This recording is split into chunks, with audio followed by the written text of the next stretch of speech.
ba'du. Qala Allah Ta'ala fil Qur'anil Karim, A'udzu billahi minasyaitonir rajim.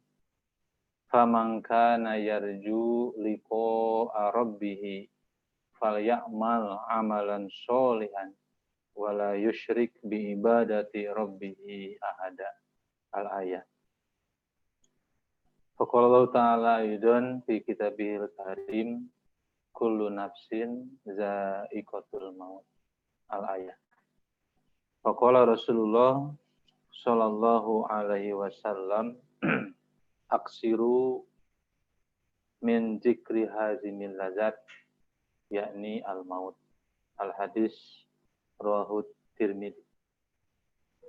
Alhamdulillah, pertama-tama kita panjatkan puji serta syukur kehadirat Allah Subhanahu wa taala pada malam hari yang berbahagia ini. Alhamdulillah kita bisa kembali berjumpa kembali dalam acara kajian rutin kita, yaitu kajian fikih ibadah, yang alhamdulillah sudah beberapa pertemuan kita sudah mencoba mengkaji dan menggali bagaimana bagian ibadah dari mulai taharah sampai sholat, dan insya Allah mudah-mudahan apa yang sudah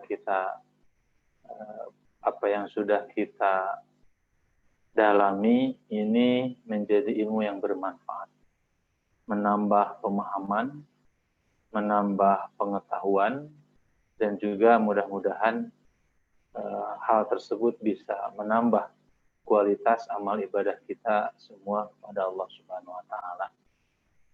Bapak Ibu sekalian yang dirahmati Allah Subhanahu wa taala, pada kesempatan malam hari ini insya Allah kita akan mulai mengkaji tentang fikih janaiz, tentang fikih pemahaman yang berhubungan dengan kaitannya dengan masalah jenazah.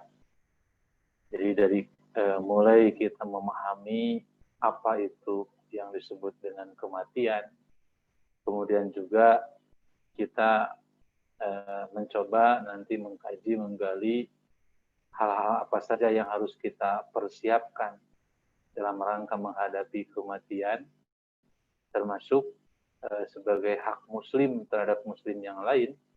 Tentunya diantaranya adalah wa idza mata fatba'u. Apabila ada yang meninggal, kita harus mengurusnya. Ya, nanti kita akan membahas bagaimana kepengurusan jenazah. Dari mulai ketika sebelum meninggal atau dalam keadaan sedang sakaratul maut, kemudian ketika sudah meninggal, apa yang mesti kita lakukan untuk mengurus jenazah tersebut, dari mulai memandikan, mengkafani, kemudian sampai kepada mensolati dan juga menguburkannya, termasuk juga bagaimana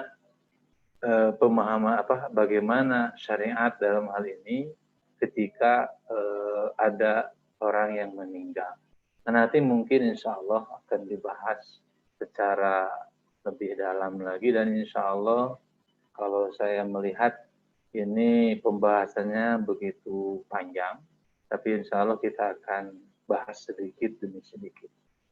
Bapak Ibu yang saya hormati, alhamdulillah pada kesempatan kali ini kita masih diberikan umur, masih diberikan kesempatan hidup di alam dunia ini, yang mana perlu kita pahami bersama terlebih dahulu sebelum membahas mengenai fikih janaiz, mengenai hukum-hukum yang berkenaan dengan jenazah. Tentunya kita harus paham terlebih dahulu apa itu makna hidup dan apa yang disebut dengan kematian. Yang pertama, ikhwati iman rahimakumullah, tentu sebagai seorang mukmin, sebagai seorang yang beriman, terutama iman kita kepada Allah, iman kepada hari akhir, bahwasanya kita punya sebuah keyakinan bahwa yang namanya hidup itu bukan cuma di dunia, tapi hidup itu nanti yang paling kekal abadi, bahkan yang paling baik dalam ayat Al-Quran disebutkan, itu adalah kehidupan nanti di akhirat. Wal akhiratu khairun wa abqa. Akhirat itu lebih baik dan lebih kekal abadi. Sebagai seorang muslim, sebagai seorang mukmin, jelas kita punya akidah, punya keyakinan bahwa yang namanya hidup di dunia ini bersifat sementara. Kullu man 'alaiha fan. Bahwa setiap orang yang hidup di dalam dunia ini fana. Artinya tidak akan kekal, tapi akan menghadapi kehancuran, kerusakan. Tidak ada yang terus kekal abadi selama-lamanya. Karena kehidupan dunia itu adalah fana. Sementara kita sampai saat ini masih diberikan kehidupan, maka hidup ini harus kita pahami. Apa sih yang artinya kehidupan?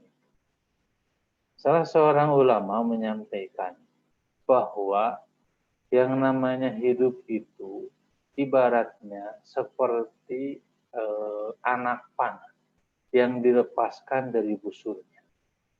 Ketika anak panah tersebut dilepaskan dari busurnya, maka jelas itu akan mengenai sasaran yang dituju. Atau kalaupun tidak ada sasaran yang dituju, maka anak panah tersebut tidak mungkin akan terus terbang, terus melesat. Tapi lama-kelamaan akan mengendur, kemudian akan jatuh. Nah, begitulah kata beliau, yang disebut dengan hidup itu menuju kepada satu titik yang sudah ditentukan, yaitu ditakdirkan kepada kita semua, bahwa masing-masing kita ketika ada dalam rahim ibu kita usia 120 hari dalam hadis Bukhari disampaikan, itu ditiupkan ruh, kemudian ditetapkan takdirnya masing-masing. Di antara ketetapan yang ditetapkan oleh Allah adalah rizkinya, ajalnya, amalnya, kemudian bahagia dan celakanya. Itu ditetapkan oleh Allah. Di antaranya ajaluhu, ajal. Artinya masing-masing orang di antara kita itu pasti menuju satu titik akhir kehidupan di dunia, yaitu ajal.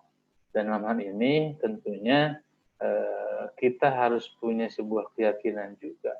Yang namanya orang ketika meninggal, itu alasannya cuma satu. Hanya satu. Seseorang meninggal alasannya hanya satu. Yaitu apa? Idza jaa ajaluha. Apabila sudah datang ajalnya atau waktu akhir dari kehidupannya. Jadi mohon ini tolong diluruskan juga pemahaman yang sedikit keliru. Nah, jangan sampai kita punya pemahaman bahwa penyebab orang meninggal itu banyak.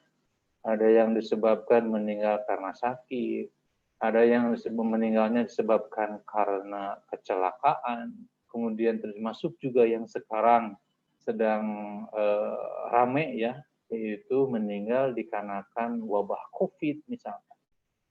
Sebetulnya secara akidah bukan itu penyebab kematian. Tapi penyebab kematian hanya satu, idza jaa ajaluha. Apabila sudah sampai pada waktunya. Coba kita perhatikan dengan seksama. Banyak orang yang sakitnya sudah berat, bahkan sudah bertahun-tahun, sudah lama, tidak bisa berbuat apa-apa. Tapi ketika Allah mentakdirkan dia belum habis waktunya, ya hidup saja. Berarti bukan sakit penyebab kematian itu. Artinya karena belum sampai kepada waktunya, dia masih diberikan kehidupan oleh Allah. Jadi bukan sakit. Termasuk juga bukan karena wabah virus, COVID, dan sebagainya. Kalaupun ada orang yang meninggal misalkan disebutkan karena dia terserang wabah COVID-19, ya kebetulan saja bertepatan dengan habis masa hidupnya di alam dunia ini. Jadi kita itu ada kontrak ya, MOU. MOU dengan Allah Subhanahu wa taala sampai berapa tahun kita hidup gitu. Cuman yang jadi masalah tidak ada di antara kita yang diberitahu mengenai takdirnya masing-masing. Oleh karena itu kata beliau, mengingat hal tersebut, mengutip sebuah hadis yang disampaikan langsung oleh malaikat Jibril kepada Rasulullah berkenaan dengan kehidupan ini. Kata malaikat Jibril, "Ish ma syi'ta fa innaka mayyitun." Hidup saja kalian sesukamu, tapi ingat engkau akan mati. Itu. Artinya kalau kita mau hidup dengan berbagai perbuatan yang kita lakukan baik dan buruk itu silakan. Bagi orang-orang yang tidak mau beribadah, tidak mau meningkatkan keimanan ketakwaan kepada Allah silakan. Tapi ingat bahwa kalian akan mati. Itu kata malaikat Jibril sebagai bahan introspeksi bagi kita semua. Oleh karena itu berkenaan dengan hal tersebut maka Imam Makhul beliau menyampaikan bahwa kita yang sampai saat ini katakanlah mohon maaf ya sampai masa tua ini ya barangkali di sini tidak ada yang muda ya padahal ini semuanya sudah tua ya. Ya saya kira yang namanya pensiunan ya berarti sudah tua tidak ada yang muda gitu ya. Artinya kata beliau Makhul menyampaikan ketika kita sudah katakanlah dari awal lahir ke alam dunia ini itu menunggu sampai remaja, ditakdirkan masih hidup sampai remaja. Remaja menunggu sampai dewasa, dewasa menunggu sampai tua. Nah kalau sudah usia tua mau menunggu apa lagi? Tidak mungkin kembali lagi menjadi anak muda lagi. Artinya kalau sudah tua dia menunggu kata beliau maka apa yang ditunggu lagi? Berarti kita hanya tinggal menunggu sampai batas waktu yang ditentukan bagi kita semua yaitu ajal atau kematian. Oleh karena itu kata Rasulullah manfaatkanlah masa hidup ini dengan sebaik-baiknya. Karena hidup dalam dunia ini seolah-olah seperti sedang merantau, sedang di tempat yang asing. Perantauan nanti akan kembali lagi ke tempatnya semula. Nah, ya begitupun dengan kita. Kita nanti akan dikembalikan kepada Allah Subhanahu wa taala. Nah, ikhwati iman rahimakumullah, kalau kita lihat dalam surat Al-Baqarah ya, ayat sekitar ayat 28 kalau nggak salah. Allah Subhanahu wa taala berfirman, "Kaifa takfuruna billahi wa kuntum amwatan fa ahyakum summa yumitukum summa yuhyikum summa ilaihi turja'un." Bagaimana kalian menjadi orang yang kufur kepada Allah padahal awalnya kalian itu mati, artinya tidak ada. Dari mati ini tidak ada ini fa ahyakum, kami menghidupkan kalian. Kita hidup ke alam dunia ini. Kemudian summa yumitukum, kemudian kami mematikan kalian. Kemudian summa yuhyikum, kemudian kami menghidupkan lagi kalian. Summa ilaihi turja'un. Artinya kalau kita lihat ayat tersebut bahwa akhir dari kehidupan itu bukan kematian. Amwatan fa ahyakum summa yumitukum summa yuhyikum. Berarti akhir dari kehidupan bukan kematian, tapi akhir kehidupan adalah hidup. Artinya kehidupan nanti di akhirat. Nah, banyak orang yang salah memahami ini, ya sehingga seperti pemahaman-pemahaman yang terus istilahnya ditularkan atau disampaikan oleh orang-orang kapitalis, komunis, gitu ya. Wah, mereka alirannya kan materialis. Artinya manusia berasal dari tanah akan kembali ke tanah, makanya ketika hidup ya senang-senang aja terus. Kenapa? Karena kalau sudah meninggal ya sudah, tidak ada kehidupan lagi. Nah kalau kita kan tidak seperti itu, punya keyakinan bahwa sekarang kita hidup, nanti Allah mematikan kita, nanti juga kita akan dihidupkan kembali, itu nanti di akhirat.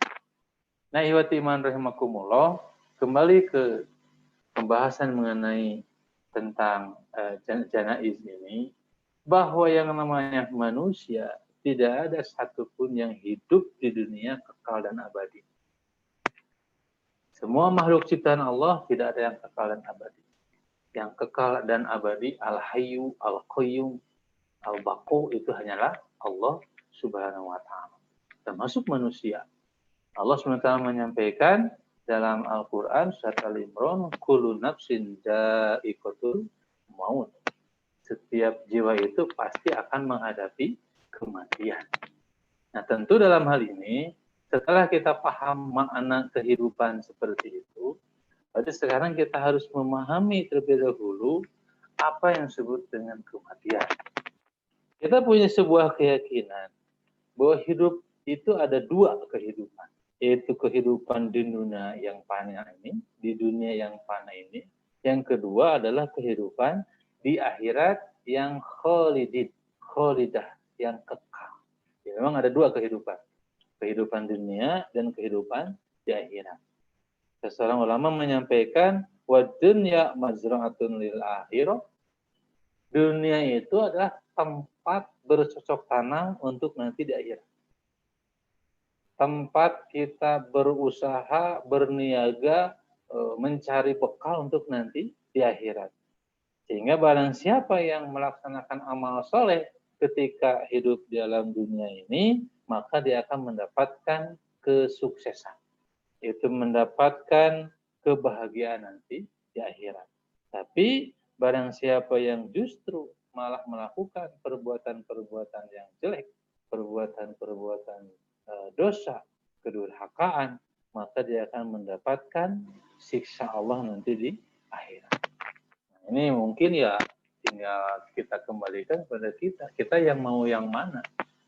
Makanya kalau kita misalkan mau dunia, mau surga, mau neraka, tergantung apa yang bisa kita lakukan sekarang ketika hidup dalam dunia ini. Kenapa? Karena akhirat itu terikat dengan apa yang kita lakukan di dunia. Dalam surat Al-Mudaththir, Allah SWT berfirman, kullu nafsin bima kasabat rohina. Tiap-tiap diri itu tergadai dengan apa yang dia lakukan ketika di dunia. Apa yang kita lakukan di dunia ini akan berpengaruh besar itu nanti di akhirat. Kemudian yang pertama perlu kita persiapkan, yang perlu kita pahami adalah apa yang harus kita persiapkan ketika kita menghadapi kematian. Kalau nggak salah Pak Dalimin saya sudah menyampaikan makalahnya, barangkali bisa dibuka supaya bisa dibaca oleh Bapak Ibu sekalian. Bukan makalah lah istilahnya, tulisan outline apa yang akan dibahas pada kesempatan malam hari. Nah ini ya, kita harus mengadakan persiapan kita menghadapi kematian. Kematian itu pasti jelas adanya. Nah, oleh karena itu ya kalau berbicara masalah ini ya kita itu kan di luar kuasa kita. Itu adalah hak prerogatif Allah Subhanahu wa taala. Yang jelas kita punya keyakinan kita akan mati. Di antara ayat Al-Qur'an yang menjadi dalil berkenaan dengan setiap anfus, setiap jiwa itu akan menghadapi kematian. Ini ada dalam surat Az-Zumar ayat 42. Di samping yang tadi sudah saya sampaikan. Ini sangat penting untuk dipahami bahwasanya Allah SWT berfirman, Allahu yatawaffal anfusa hina mautiha. Allah Subhanahu wa taala memegang jiwa orang ketika matinya itu, ya, memegang jiwa orang yang ketika mati walati lam tamut, dan memegang jiwa orang yang belum mati. Jadi kalau lihat ayat ini, jiwa kita itu memang di dalam kekuasaan Allah, baik itu ketika mati atau yang belum mati. Yang siapa yang belum mati ini? Fi manamiha, orang yang tidur. Jadi kalau kita lihat ayat ini, justru ketika kita tidur itu adalah sama juga dengan mati. Jadi mati itu ada dua, ada mati yang hakiki, ya, mati sebenarnya, ada yang mati sementara. Orang yang sedang tidur itu sebetulnya dia sedang menghadapi kematian, jiwanya digenggam oleh Allah Subhanahu wa taala. Cuman di sini fayumsikul lati qada 'alaihal maut, ya, Allah Subhanahu wa taala yang menahan, ya. Jadi Allah Subhanahu wa taala dia yang menahan jiwa orang yang telah ia tetapkan kematian. Jadi kalau orang yang sudah tetap matinya ditahan, dipegang, ditahan oleh Allah Subhanahu wa taala, tidak dilepaskan. Wa yursilul ukhra. Kemudian juga Allah Subhanahu wa taala yang melepaskan yang lainnya. Artinya yang orang yang tidur itu jiwanya digenggam oleh Allah, tapi oleh Allah dilepaskanlah. Artinya dia kembali lagi, yaitu ruhnya itu ke jasadnya.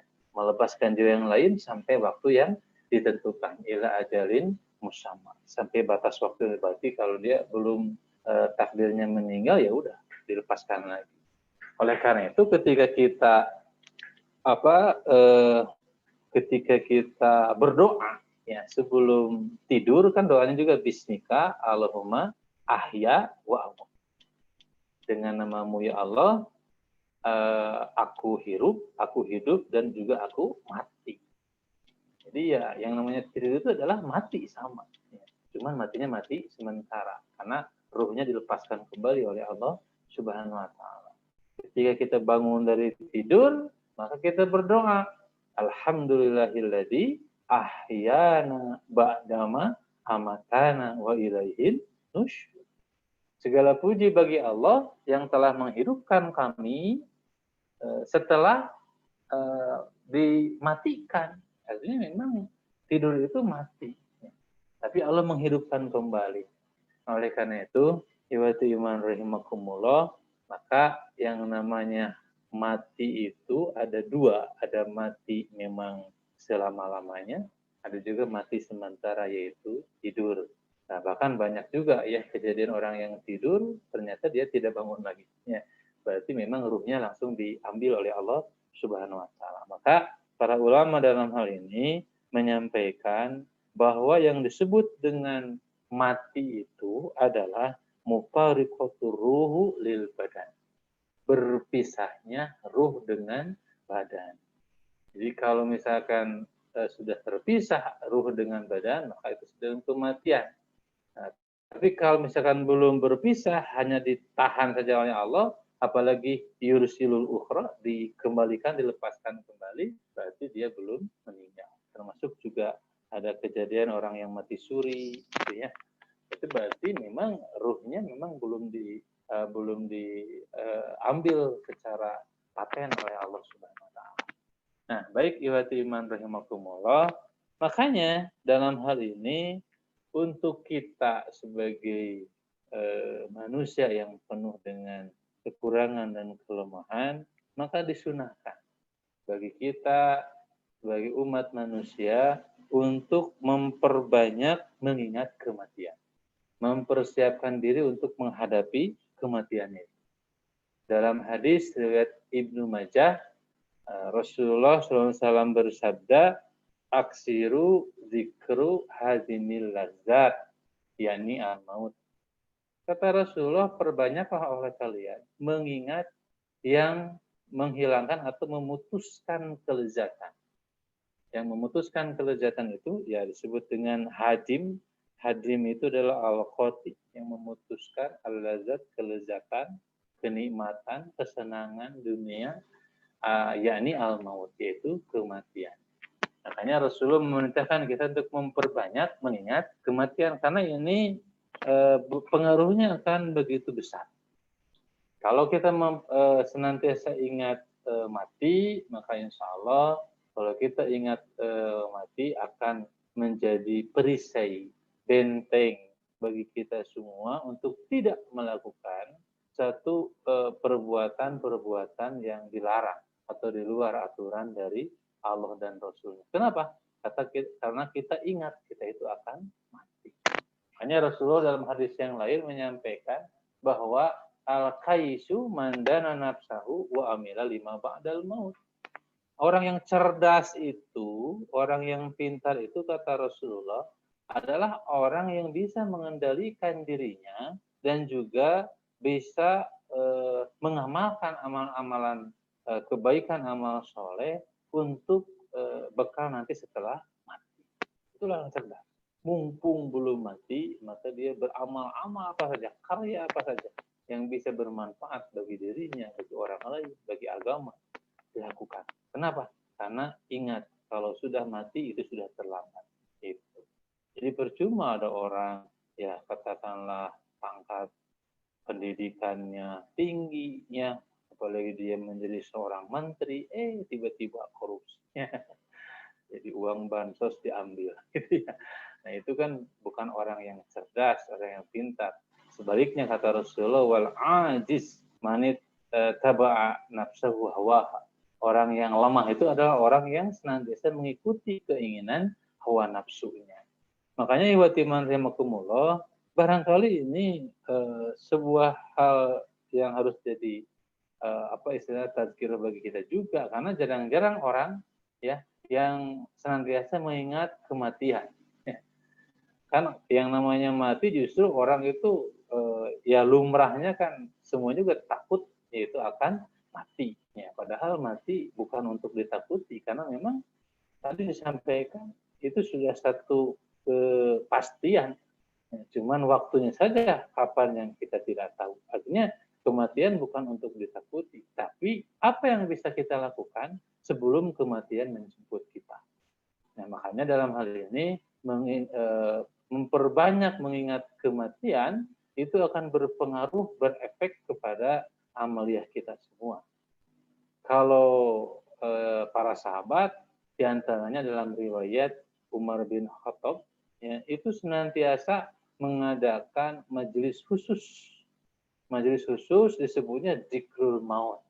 Jadi di dalam majelis tersebut, ya katakanlah pengajian, tapi khusus saja membicarakan tentang kematian. Tidak membicarakan tema-tema apa, tapi khusus dzikrul maut gitu. Artinya saling mengingatkan kematian.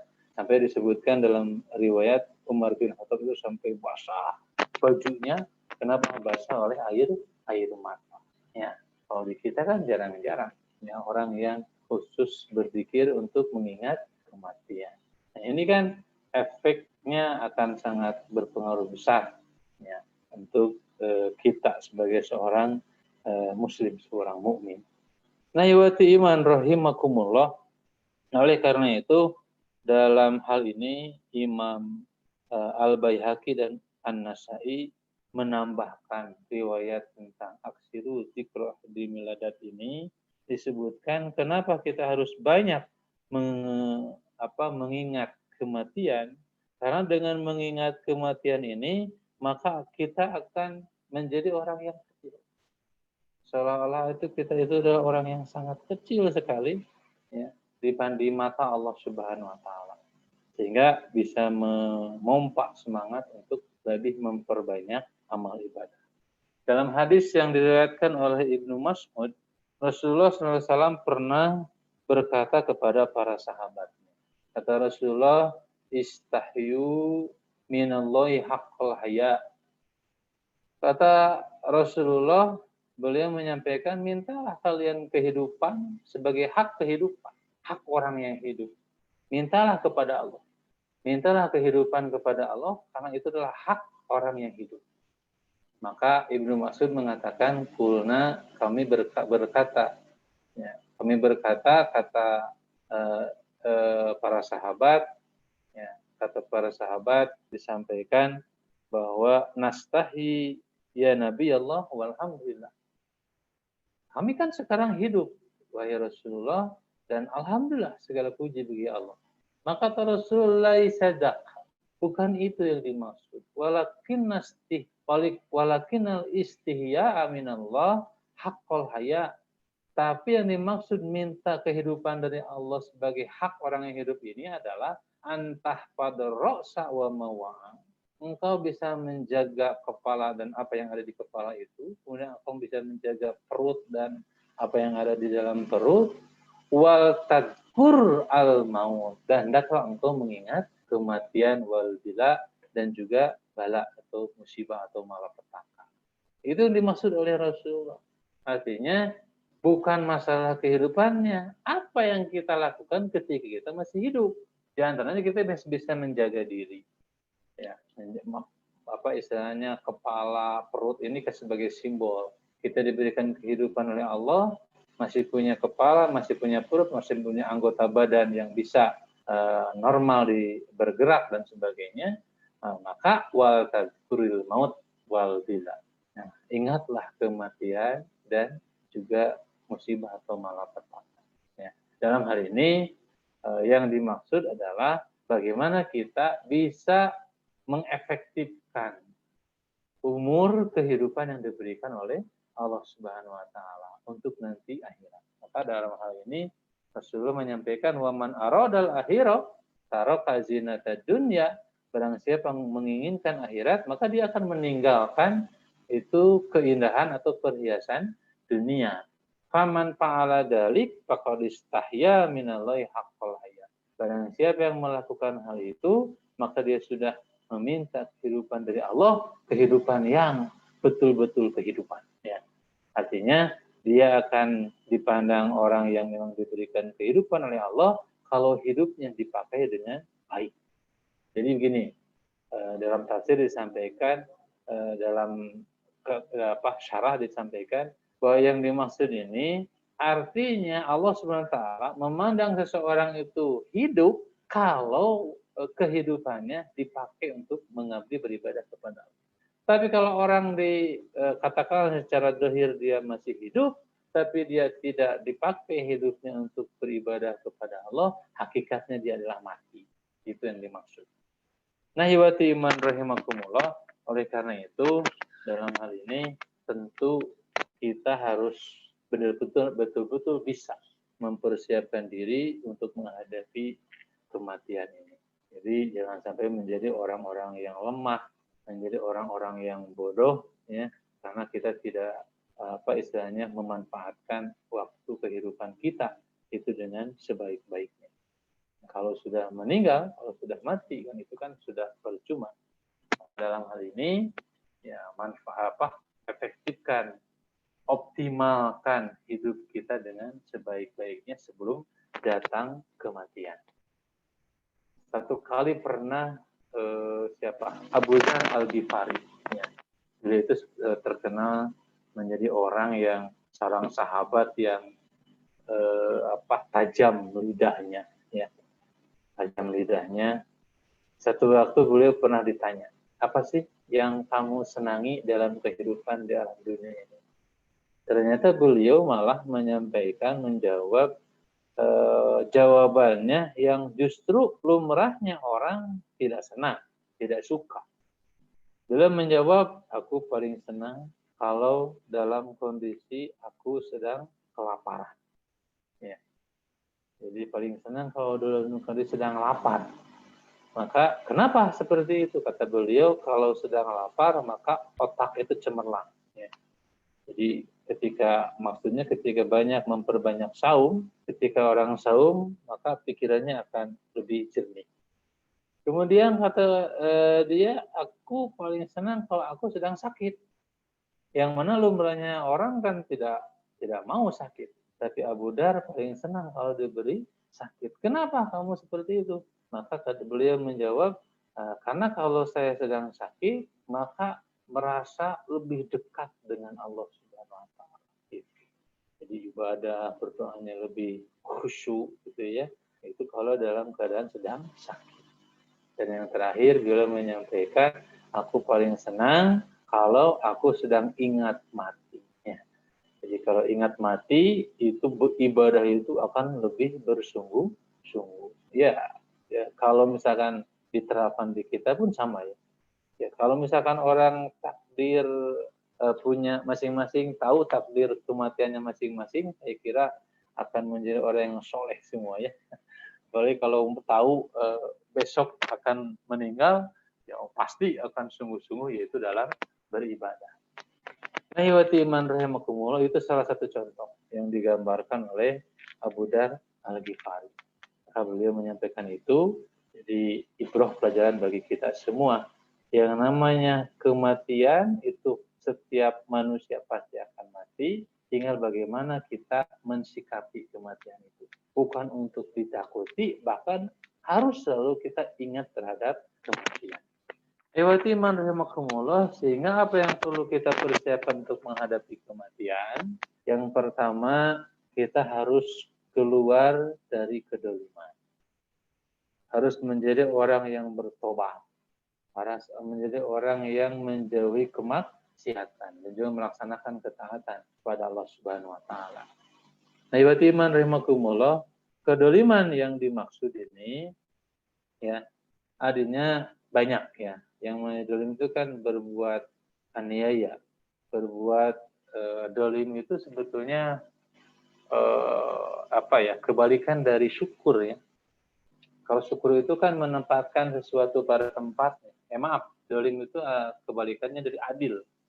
Adil itu kan menempatkan sesuatu pada tempatnya. Sehingga disebut dolim itu adalah orang yang tidak menempatkan sesuatu pada tempatnya. Itu disebut dengan dolim. Ya. Ketika kita mau masuk ke rumah, berarti jalan masuk ke rumah itu lewat pintu. Ya. Jadi kalau ada orang yang masuk ke rumah, tapi ternyata tidak lewat pintu, tapi lewat jendela, terus apalagi jendelanya dicokel, malam hari, nah itulah orang yang dolim. Cara bahasa berarti dia tidak menempatkan sesuatu pada tempatnya, orang dolim ya seperti itu. Ya.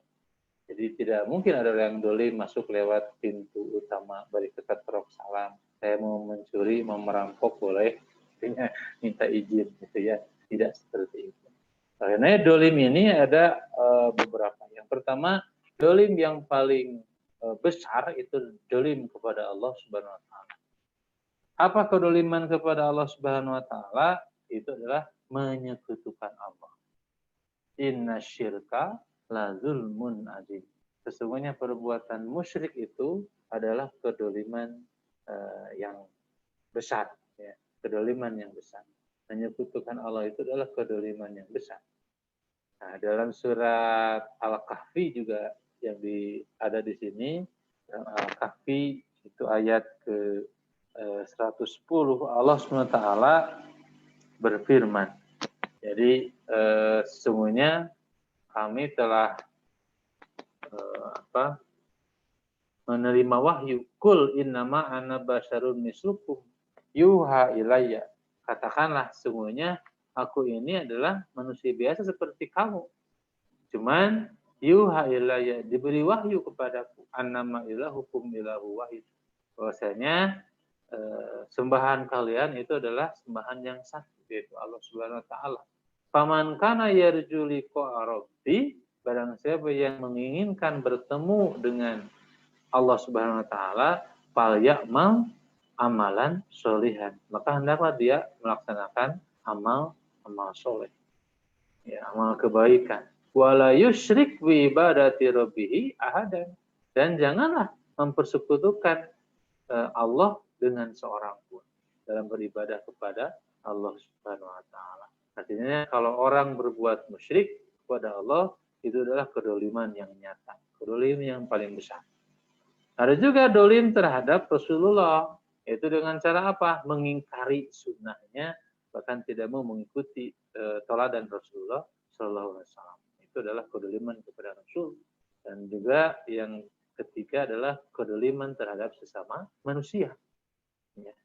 Menganiaya manusia. Apalagi kalau sampai membunuh. Ya. Sibabul muslimi usukun wa qitaluhu kufrun. Rasulullah sampai menyampaikan mencaci maki seorang muslim itu perbuatan fasik.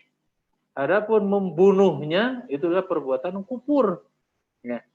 Jadi kalau ada orang yang membunuh orang tanpa alasan yang jelas, ya, dengan begitu wajah tanpa dosa, ya, watados, kemudian membunuh orang yang memang bukan di jalan yang dibolehkan oleh Allah, maka itulah perbuatan yang dolim, kedoliman yang luar biasa. Sampai ya Rasulullah dalam Al-Quran disampaikan, barang siapa yang membunuh satu nyawa tidak berdosa, maka dia sama dengan membunuh manusia seisi dunia ini. Nauzubillah min dzalik. Ya, oleh karena itu kan patut dijadikan pelajaran bagi kita, jangan sampai terjadi menjadi seperti itu. Karena Rasul menyampaikan haram hukumnya mengucurkan darah seorang muslim, lagi sampai membunuhnya, ya, sampai banyak juga yang dibunuhnya, ya, tanpa alasan yang jelas. Nah ini ya seperti yang terjadi sekarang, yang masih dalam proses penyelidikan. Nah, ikhwati iman rahimakumullah, itu bahkan tidak boleh juga haram hukumnya kita mendolimi makhluk Allah selain manusia, mendolimi binatang, tidak boleh. Tapi ada seorang wanita yang dicap dia akan dimasukkan ke dalam neraka karena gara-gara dia mengurung kucing, ya, tidak diberi makan sampai mati. Itu juga akan dimasukkan ke dalam neraka. Jadi artinya sama juga, ya. Tidak boleh kita berbuat dolim terhadap apapun. Ya, karena kedoliman ini adalah perbuatan yang begitu berat. Perbuatan dosa yang begitu berat. Nah, iwatiman rahimakumullah, ada dalam hal ini tentunya kita harus menjadi orang-orang yang senantiasa bertobat kepada Allah Subhanahu wa taala. Menjauhi segala bentuk kemaksiatan, melaksanakan ketaatan kepada Allah Subhanahu wa taala, karena sampai saat ini, sampai detik ini kita masih diberikan jatah umur kehidupan oleh Allah Subhanahu wa taala. Sebelum datang kematian kepada kita, maka insya Allah kalau kita sudah paham tentang makna hidup, makna kematian ini, ya mudah-mudahan bisa lebih meningkatkan motivasi semangat kita untuk senantiasa beribadah dan beramal soleh, karena itu adalah tujuan Allah menciptakan kita. Tujuan Allah memberikan kehidupan kepada kita adalah alladzi khalaqal mauta wal hayata liyabluwakum ayyukum ahsanu amala. Jadi Allah yang menciptakan kehidupan dan kematian ini untuk menguji siapa di antara kita semua yang baik amalnya.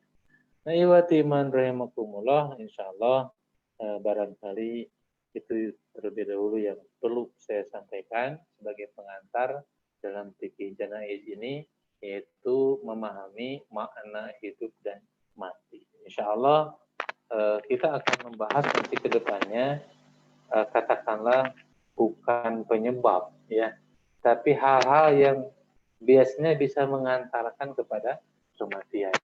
Jadi ujian-ujian dari Allah, malapetaka diantaranya sakit, ya.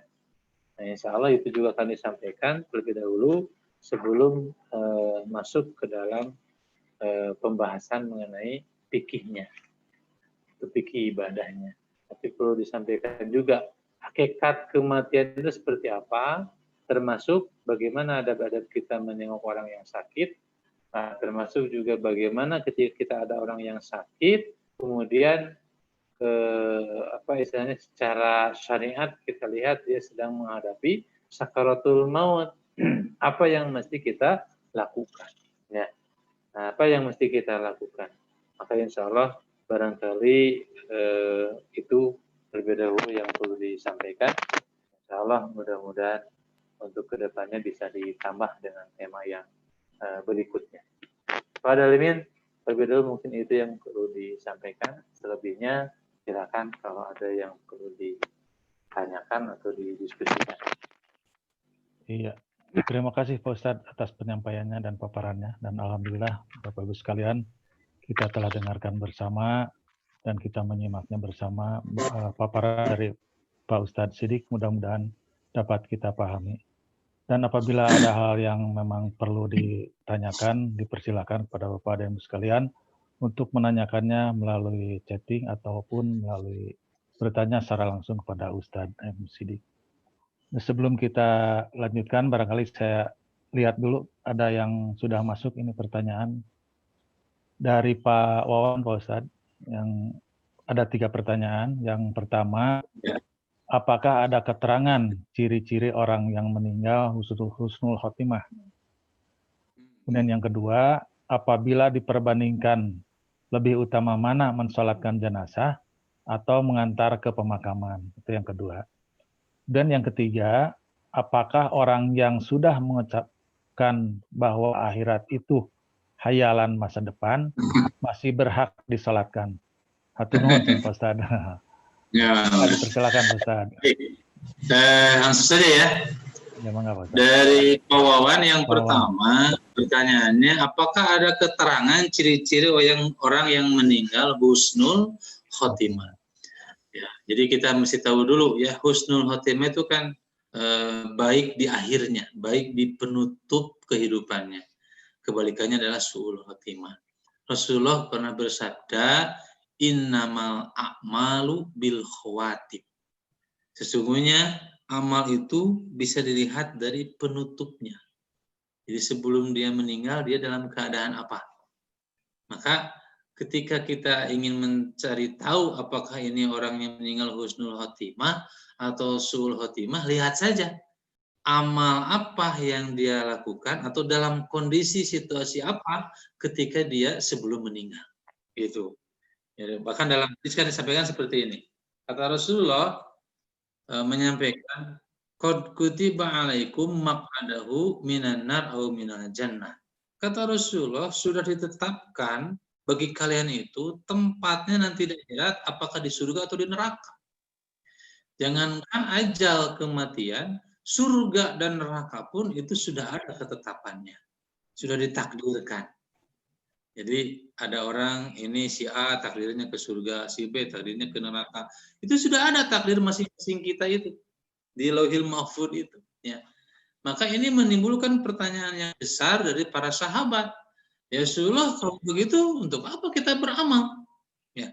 Oh, mohon maaf sebelumnya kata para sahabat, wal anta ya Rasulullah, termasuk engkau ya Rasulullah. Gitu. Maka kata Rasul, iya termasuk aku. Maka para sahabat menyampaikan, kalau begitu untuk apa kita beramal? Kalau misalkan sudah ditetapkan surga atau nerakanya, gitu ya. Maka kata Rasul, la i'malu fakulun muyassar. Kata Rasul tidak seperti itu. Beramallah kalian. Ya, karena amal tersebut itu akan memudahkan ke takdirnya. Jadi fakulun muyassar. Amal-amal yang dilakukan itu yang memudahkan kepada takdir apa ke surga atau ke neraka. Maka kaitannya dengan pertanyaan ini juga sama, ya. Ketika kita ingin diterima ke surga, berarti kita harus memperbanyak amalan-amalan ahli surga. Sampai kapan? Sampai akhir hayat kita, ya. Makanya dalam hal ini betul sekali, ya. Kita senantiasa berharap menjadi orang yang husnul khotimah. Maka untuk menjadi orang yang husnul khotimah ini, jangan sampai kita apa istilahnya balangah namanya. Jadi ulah balangah gitu. Tong bongoh gitu. Maka dalam surat Al-Imran ayat 102 Allah menyampaikan wala tamutunna illa wa antum muslimun. Janganlah engkau meninggal kecuali dalam keadaan berdiri kepada Allah. Makanya orang yang meninggal husnul khotimah itu ya bisa dilihat dalam situasi dan kondisi seperti apa ketika sebelum meninggalnya. Kan sudah jelas ya, kalau orang meninggal ketika sedang beribadah, ketika sedang sholat, di pengajian, nah berarti insya Allah husnul khotimah. Atau ada orang yang meninggal ketika dia sedang sakit, tapi ketika sakitnya senantiasa terus berzikir kepada Allah. Ya. Di antara yang paling pokok kalau kita lihat hadis, orang yang meninggal husnul khotimah itu kalau dia sebelum meninggalnya mengucapkan la ilaha illallah. La ilaha illallah. Kata Rasulullah, man kana akhiru kalami la ilaha illallah dakhalal jannah. Barang siapa yang di akhir kalamnya dia mengucapkan la ilaha illallah, maka dia akan masuk surga. Tapi pertanyaannya, bisa nggak dihafalkan? Orang dia jauh dari ibadah, selalu berbuat maksiat. Ketika dia yang sedang sekarat, sebelumnya dia terus menghafalkan la ilaha illallah, tidak bisa. Ya. Karena itu adalah cerminan dari perilaku sehari-hari, perilaku kebiasaan perilaku sebelumnya. Jadi kalau orang yang senantiasa tidak pernah apa istilahnya jauh dari Allah SWT, maka sudah akan spontan mengucapkan la ilaha illallah. Yang pertama, yang kedua, apabila dibandingkan lebih utama mana mensolatkan jenazah atau mengantar ke pemakaman. Kalau lihat Abduliyah itu lihat apa sebetulnya kalau lihat Abduliyah ya Abduliyah dua-duanya ya. Karena dua-duanya memang apa istilahnya satu amal ibadah yang mesti dilaksanakan. Kata Rasulullah, barang siapa yang mensolati jenazah sampai mengantarkan ke kuburannya, ke pemakamannya, maka dia akan mendapatkan 2 kirot. Kulu kirotin mislu Uhudin. 1 kirot itu seperti gunung Uhud. Iya, berarti kan kalau menyolati 1 kirot, kalau semuanya mengantarkan sampai kuburan 1 kirot. Kalau kita memahami di situ, berarti kalau salah satunya, berarti cuma 1 kirot. Cuma salat saja, tidak sampai mengantar ke pemakaman, berarti kita cuma 1 kirot pahalanya. Kalau misalkan mengantarkan ke pemakaman saja, karena misalkan tidak sempat mensolati, ya, karena keburu ke pemakaman, kita pun sama pahala dapat, yaitu 1 kirot. Tapi kalau kita lihat dari dua-duanya ya sama, ya, masuknya fardu kifayah. Ya. Iya, fardu kifayah artinya mensolati itu kewajiban, tapi wajib kifayah, menguburkan jenazah juga sama fardu kifayah. Ya dalam hal ini mungkin apa yang bisa, yang sempat kita lakukan.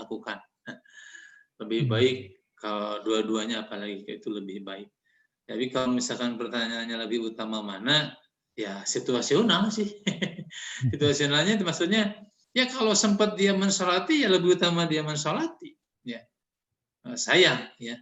Apalagi kalau melihat dari apa istilahnya esensi, ya, isi daripada sholat, kemudian juga mengantarkan jenazah, sama, ya. Dalam sholat jenazah kan kita memohonkan ampunan kepada yang meninggal itu. Allahumma gfirlahu warhamhu wa'afihi wa'fu'anhu, itu kan memohonkan ampunan. Ketika kita mengantarkan ke kuburan pun sama. Kata Rasulullah, idza faragha min dafnil mayyit, ya, waqafa alaih. Kalau sudah selesai menguburkan jenazah, berdiri semua, ya. Nah, kemudian Rasul menyampaikan, mintakanlah istaghfiru li ahikum. Mintakanlah ampunan untuk saudaramu ini, fa'inahul ana yus'al was'alullahu tasbih. Mintakanlah ampunan dan mintakanlah ketetapan, karena sekarang dia sudah akan ditanya. Jadi sama, ya, ketika di pemakaman pun sudah beres, itu juga kita kembali memintakan ampunan untuk jenazah itu.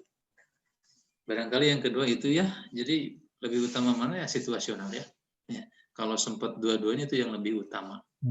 Kemudian apakah orang yang sudah mengucapkan bahwa akhirat itu hayalan, masa depan, masih berhak disolatkan?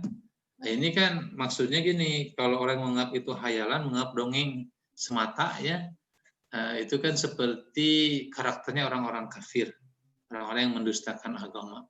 Ketika disampaikan ayat-ayat Allah, ya, mereka mengatakan, qalu asatirul awalin.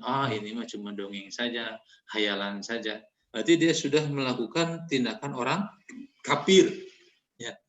Para orang umat Islam punya keyakinan bahwa akhirat itu hanyalah hayalan, berarti kan sama dengan tidak percaya akan adanya hari akhir. Sementara hari akhir itu termasuk rukun iman yang kelima. Jadi akidah Islam itu kan ada 6. Iman kepada Allah, malaikat, kitab-kitabnya, Rasul, hari akhir, dan takdir. Dan keenam ini termasuk para ulama menyampaikan ini rukun iman. Rukun itu kan sesuatu yang mesti ada. Kalau tidak ada maka batal keimanannya, alias dia kafir. Kalau orang-orang yang ngaku Islam tapi ternyata tidak percaya akan adanya akhirat, bahkan tadi disampaikan akhirat hanyalah hayalan saja. Nah, itu kan berarti sudah murtad, ya. Hati-hati, ya.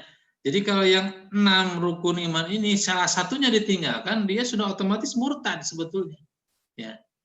Jadi sudah murtad, keluar dari akidah, keluar dari keyakinan keislamannya. Nah, karena kalau orang sudah tidak percaya akhirat, buat apa dia percaya kepada Allah? Kan gitu, nyambung, ya. Kalau orang sudah tidak percaya kepada takdir, sama juga dia tidak percaya kepada Allah, kan itu. Jadi nyambung. Ya, artinya kalau salah satunya tidak dipercaya atau ditinggalkan, berarti sudah meninggalkan rukun iman dan dia termasuk orang yang kafir. Bagaimana kalau dia sudah kafir murtad? Maka tidak berhak untuk disolati.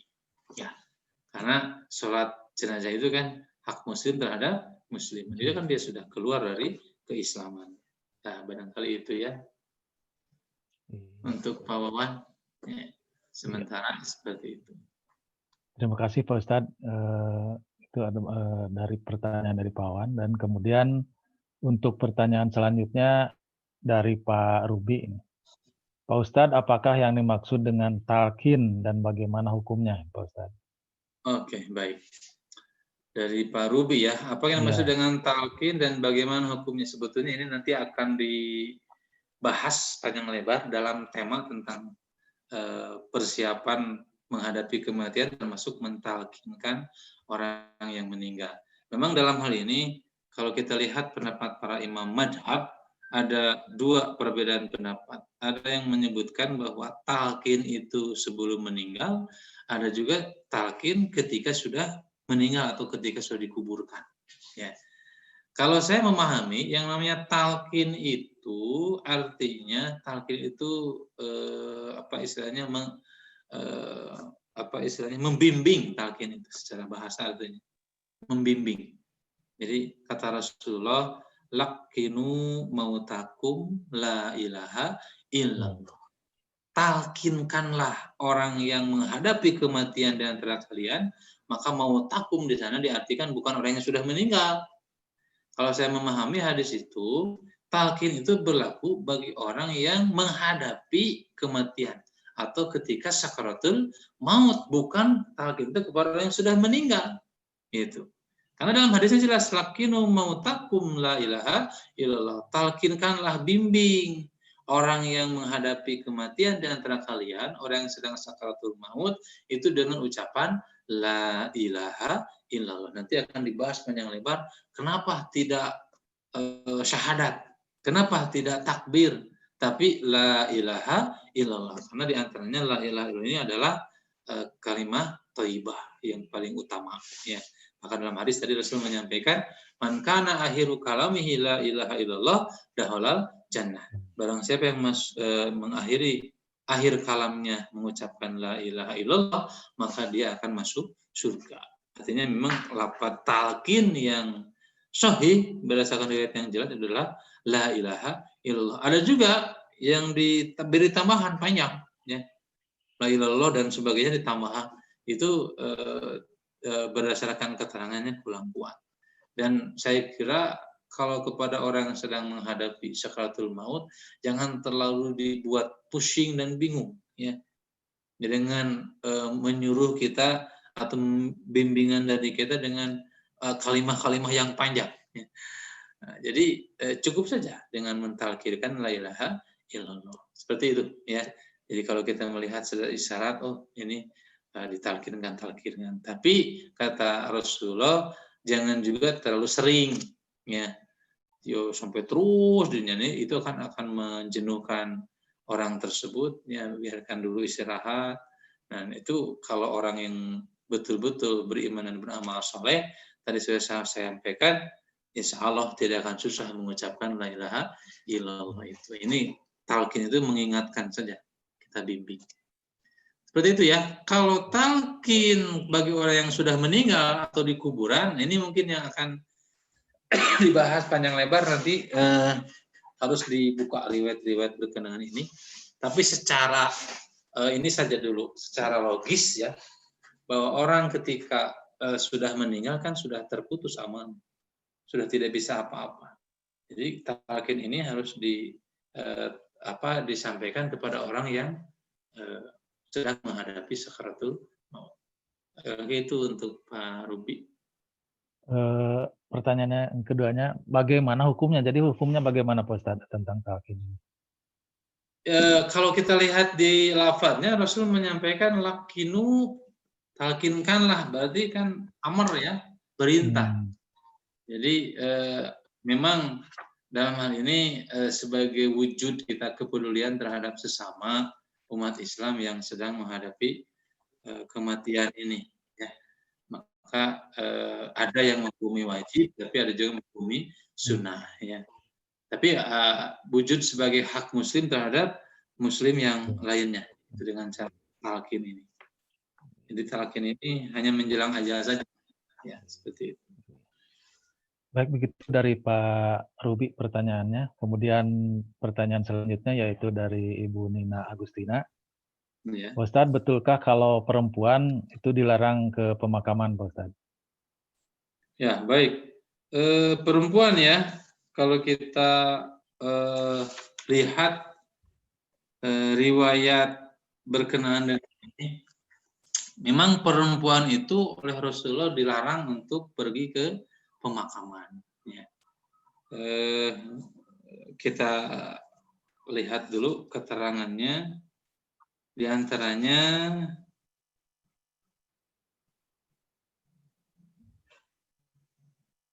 atau begini sajalah, nanti akan dibahas secara panjang lebar mengenai apa istilahnya pemakaman atau penguburan jenazah, kemudian juga dengan hal-hal yang berkaitan dengan itu. Untuk sementara, karena ini harus dibuka jelas keterangannya, karena ini nanti ada fikih pemahaman hadis yang berbeda-beda. Ya. Ada yang memahami bahwa larangan tersebut adalah menunjukkan kepada haram, pokoknya mutlak, tidak boleh sama sekali. Ya. Jadi kalaupun alasannya misalkan karena perempuan takutnya tidak kuat, misalkannya lemah dan lain sebagainya, yang pendapat pertama mau kuat mau tidak, pokoknya mutlak tidak boleh ke pemakaman, ikut mengantarkan jenazah ke pemakaman. Yang kedua ada yang memahami tadi, ya kalau yang tidak boleh itu yang dilarang kalau yang tidak kuat, takutnya nanti di pemakaman itu jadi menangis histeris gitu ya, kemudian meratap-ratapi, karena kan orang kalau meratapi orang yang meninggal itu aniyah namanya, itu kan jelas perbuatan yang tidak boleh, sampai-sampai nanti akan berimbas kepada jenazah yang dikuburkan itu akan mendapatkan siksa Allah dalam riwayat yang lain keterangannya. Kalau ratapi gitu. Jadi ada yang memahami seperti itu. Ada yang menghukumi makruh. Ya. Karena memang tidak jelas larangannya, kadang juga ada perempuan yang ikut mengantar ke jenazah ternyata oleh Rasul dibiarkan, berarti hukum di sini hukumnya adalah makruh. Itu mungkin ya, mohon maaf, jadi supaya lebih jelas nanti akan disampaikan tahapan demi tahapan untuk keterangannya. Sementara jawabannya seperti itu. Iya. Baik, itu pertanyaan dari Ibu Nina. Untuk selanjutnya barangkali ada yang ingin disampaikan atau ditanyakan kepada Pak Ustadz. Silakan.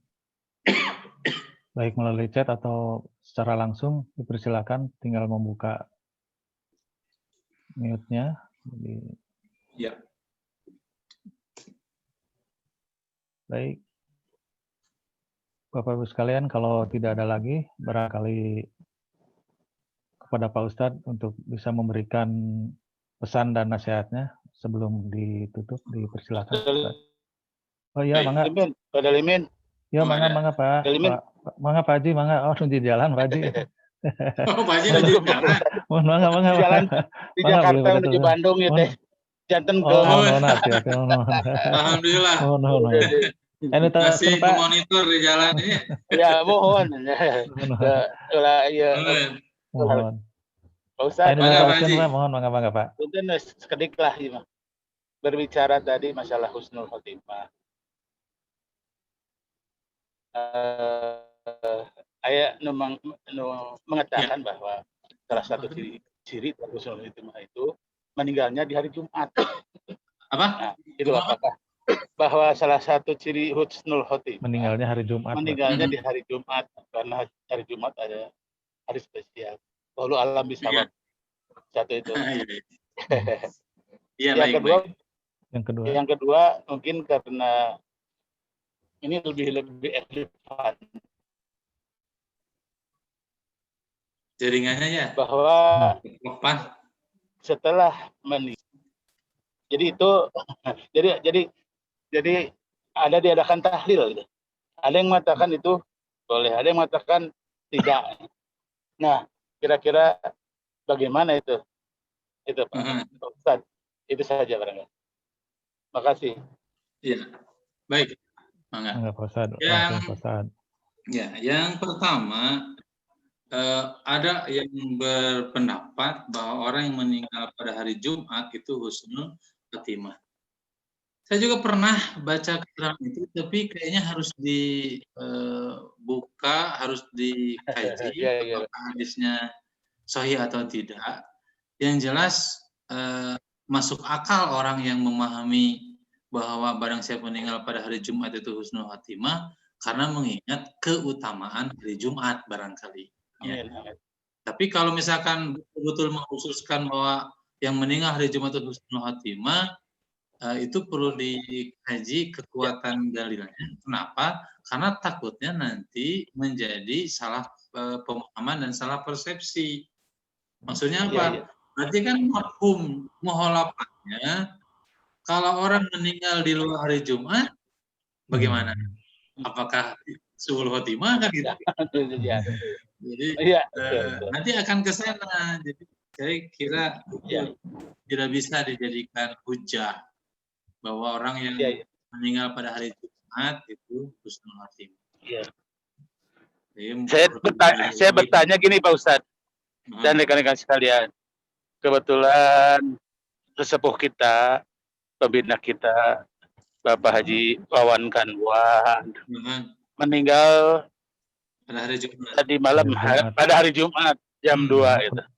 Dan orangnya kan baik, soleh gitu. Jadi itu aja barangkali. Terima kasih. Jadi semua kita mendoakan beliau supaya dia pun semua kelapatanana ditampi iman Islamna ditempatkan di sisi Allah. Amin ya rabbal alamin. Amin. Insyaallah. Mudah-mudahan husnul khotimah. Tapi sudah saya sampaikan tadi, sebetulnya tidak jadi patokan mesti hari Jumat, tapi kita lihat bagaimana amaliyah sehari-hari orang tersebut. Kalau orangnya ahli ibadah, orangnya baik, soleh, insya Allah dalam keadaan husnul. Yang maksud saya, kalau diyakini itu harus hari Jumat, kasihan orang yang meninggal tidak hari Jumat. Gitu. Kalau dikatakan itu itu Pak Haji. Baik, makasih. Dari tahlil, pertanyaan keduanya Pak Ustaz, tentang masalah. Oh iya.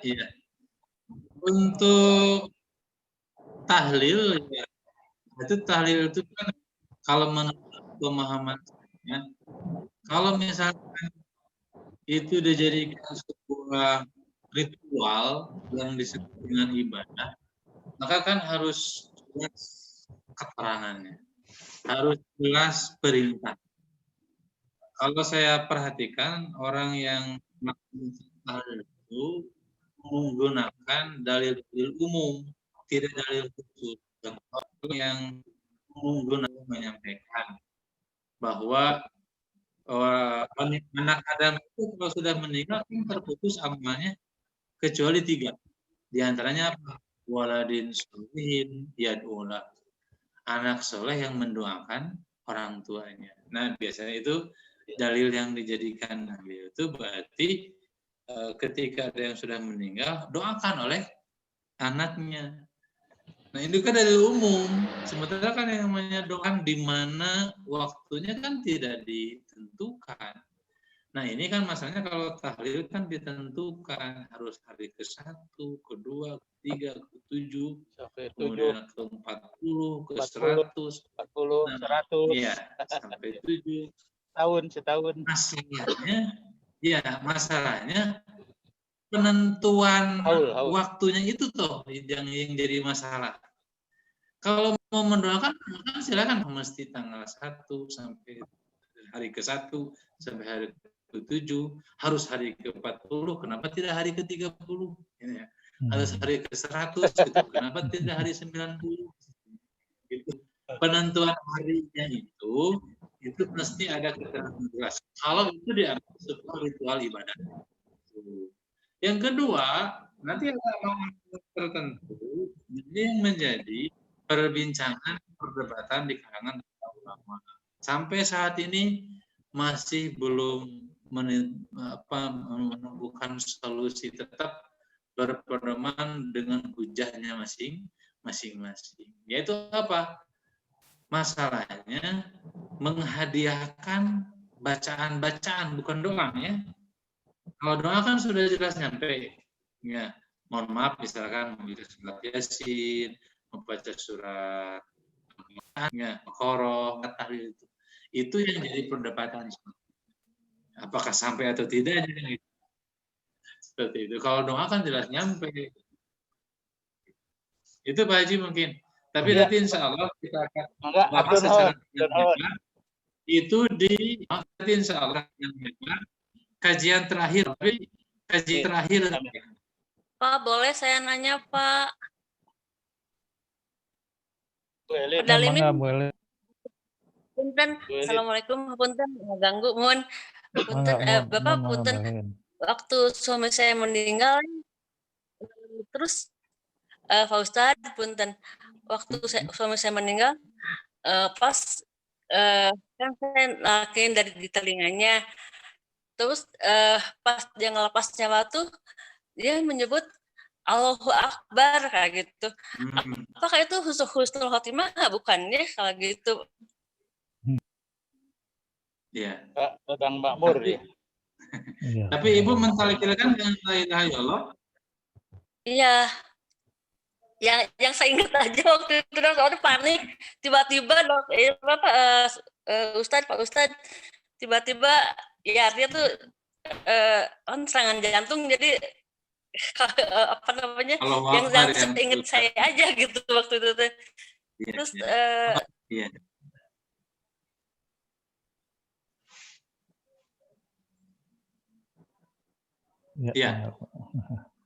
Iya.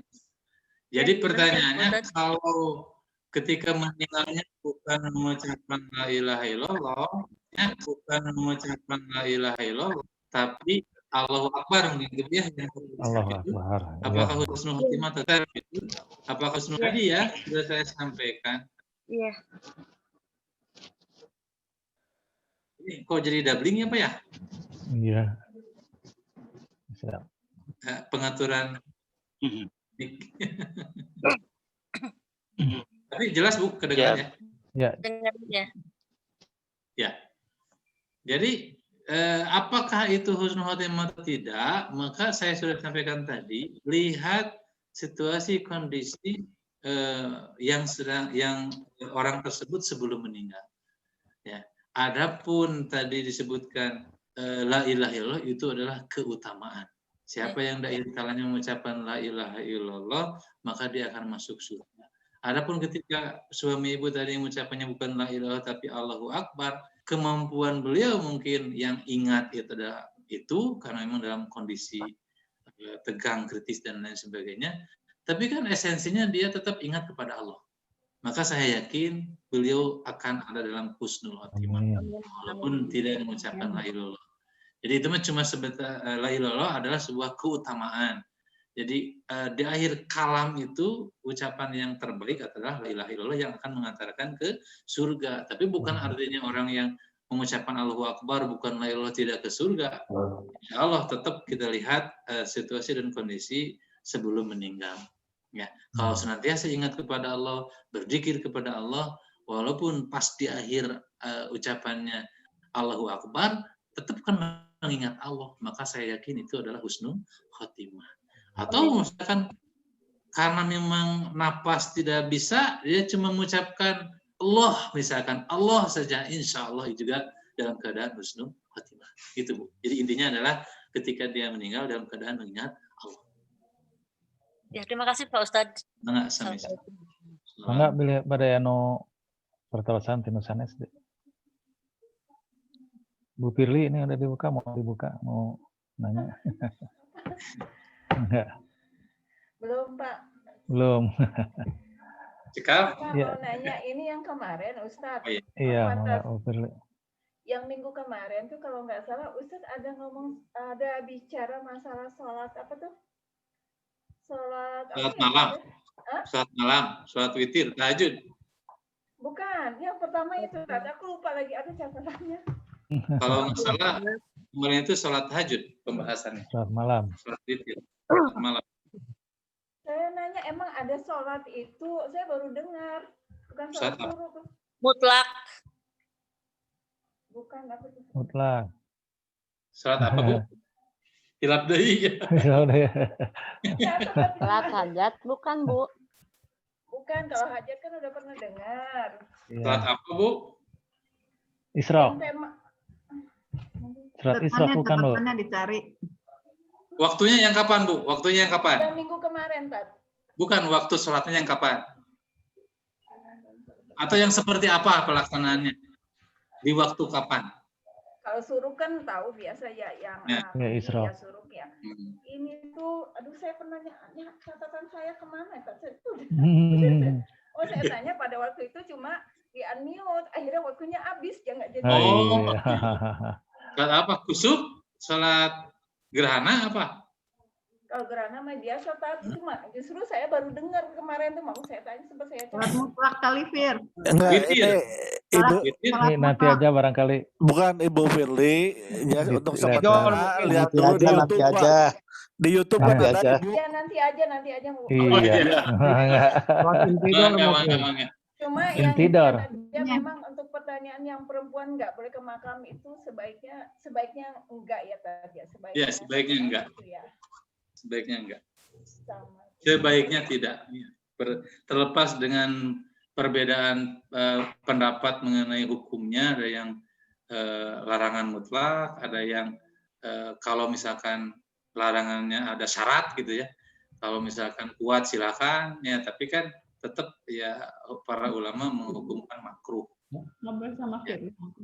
Kenapa? Karena memang dilihat dari situasi juga, Bapak Ibu sekalian, kalau ke pemakaman itu kalau perempuan lebih banyak madorotnya. Ya nanti kan istilahnya berikhtilat dengan yang lain, dengan yang bukan muhrim dan lain sebagainya. Ya, Tat. Syukran. Enggak, Jazakallah Mas Anas, khair, Tat. Ya, dipersilakan yang lainnya barangkali ada yang masih penasaran untuk bertanya. Saya Dewi. Jadi, Pak. Pada Limin. Mohon Pada maaf, Limin. Pak. Mangga Pak. Iya, Mangga. kalau nggak salah Bu Firly itu Oh. tanya sholat setelah subuh itu. Istikharah. Suruh. Ya, Isra. suruh Pak. Itu saya ingat. Kalau Iya, itu Bu. biasa, Pak. Ya, kalau nggak salah gitu. Nanya itu. Iya. Yang sudah dijawab oleh Pak Ustadz waktu itu. Tapi kalau salah mungkin yang lain. Tapi pesan Bu Firly nanya itu. Di antaranya ada dua pertanyaannya waktu itu. Kita suruh Bu Firly. Sanesnya. Oh iya, kalau sanes. Kan emot-emot heula begitu. Iya, betul lah. Mangga, Nun. Mangga Nu sanes. Kalau sholat subuh itu, apakah kita harus melakukan sholat subuh berjamaahnya? Misal kalau kita di rumah, apa kita melakukan? Kalau Ya. kalau biasanya kan kita misalnya kajian nih di masjid yang Iya. pagi, Sholat atau kita suruh. ikut sholat subuh berjamaah. Sholat suruh di otomatis rumah kan nggak kita usah. sholat suruh. Tapi kalau kita nggak ikut sholat subuh, benar kita tidak boleh melakukan Ya. Sholat suruh itu kan? Ya, bagi yang apa istilahnya, bagi yang menerima hadis keterangan tentang salat suruh, memang itu satu paket, ya.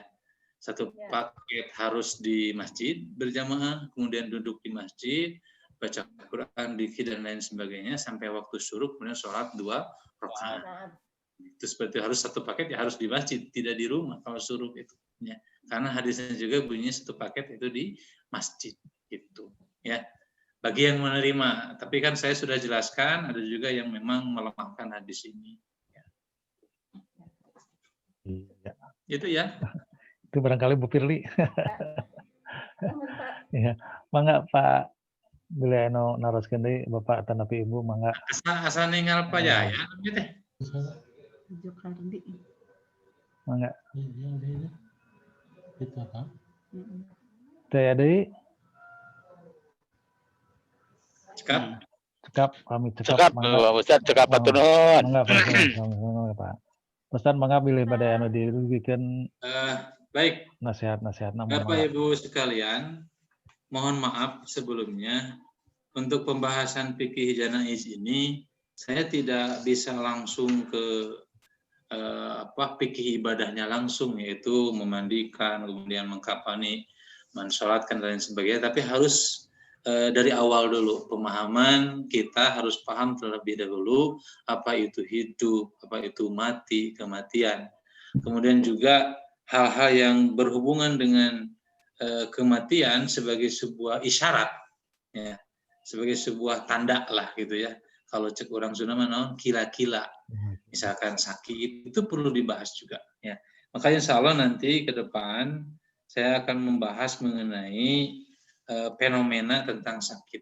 Bagaimana hukum menjenguk orang yang sakit, kemudian juga fadilahnya, kemudian jenis-jenis penyakit, termasuk nanti ada juga kategori orang yang mati syahid, ya, kalau dia meninggal dalam keadaan penyakit tertentu. Ya. Termasuk juga mungkin kita akan bahas nanti kalau orang yang meninggalnya karena COVID, ya, pertama apakah dia terhukumi syahid atau tidak? Yang kedua, bagaimana hukumnya itu kan, apakah disolati atau tidak? Kan biasanya kalau orang meninggal COVID ya, protokol COVID ya, Syahid. tidak bisa tidak bisa disolati gitu ya, ya tidak bisa kita langsung ke kuburan, tapi kan langsung protokol COVID. Itu mungkin juga perlu dibahas juga nanti itu. Nah, oleh karena itu mungkin insya Allah kita akan sedikit demi sedikit kita akan membahas terlebih dahulu nanti mengenai masalah fenomena tentang sakit. Karena ini ada juga hukum-hukum yang berkenaan dengan menengok orang yang sakit ini. Termasuk juga orang yang sedang sakit, apa yang harus dilakukan oleh orang yang sakit itu.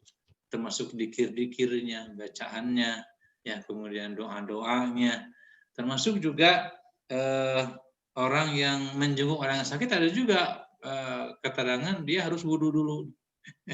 Kalau mau menengok dia harus wudhu. Apakah betul atau tidak itu ada keterangannya.